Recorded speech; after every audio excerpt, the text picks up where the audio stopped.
When I left my full-time job in 2022, there were moments along this journey where I have told God, Lord, if you would just do this, if you would just let me do that, then these things right here would be okay, and these things right here would be fine. I'm sitting here telling God, basically, if you let me take the lead, if you let me be in control, if you let me be in charge, then we can get then these things in my life will be eliminated, and those things in my life will be eliminated. Pridefully, I was telling God in so many ways, God, I got it. I got it. Give me the reins. I got it. I had no idea how I was sounding to God and how foolish I was being until the Lord shed the strongest illumination, the strongest light on it.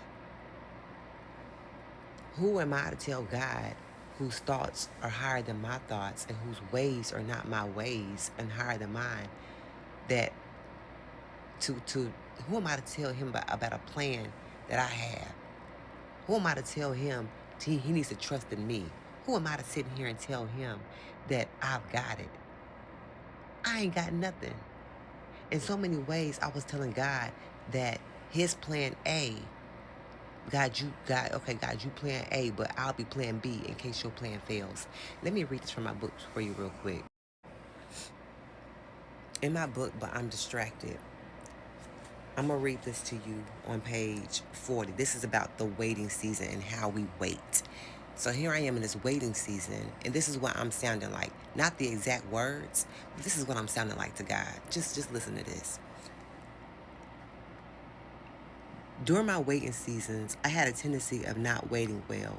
The inability to wait well happens, I believe, when we put a time frame on God's plan.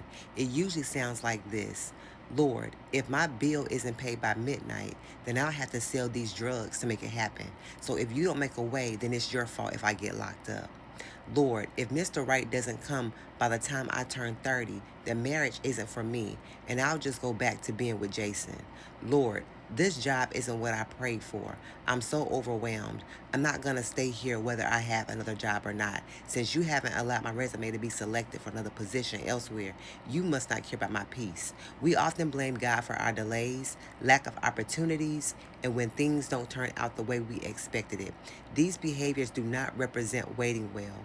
In Wendy Pope's book, Wait and See, she explains that our waiting season should cause us to lose ourselves in Jesus. We should use this time to seek the Lord for growth and development.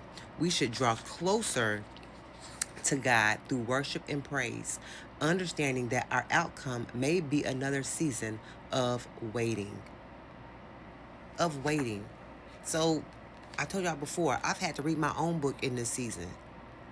I've had to read my own book in this season because many days and many times I have been distracted. I've been distracted. Y'all, how often do we do that? Where are you in your waiting season? What are you saying to God in your waiting season?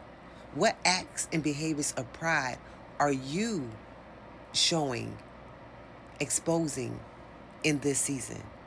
And if you're not sure, I encourage you to just pause and ask God, Lord, show me me. Show me what I can't see. Open my eyes to the behaviors and the foolish ways that are keeping me stuck in this holding cell, in this waiting, in this waiting.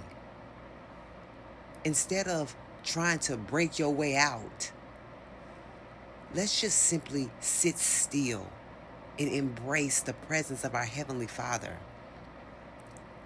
What God has given us, other people are craving, desiring.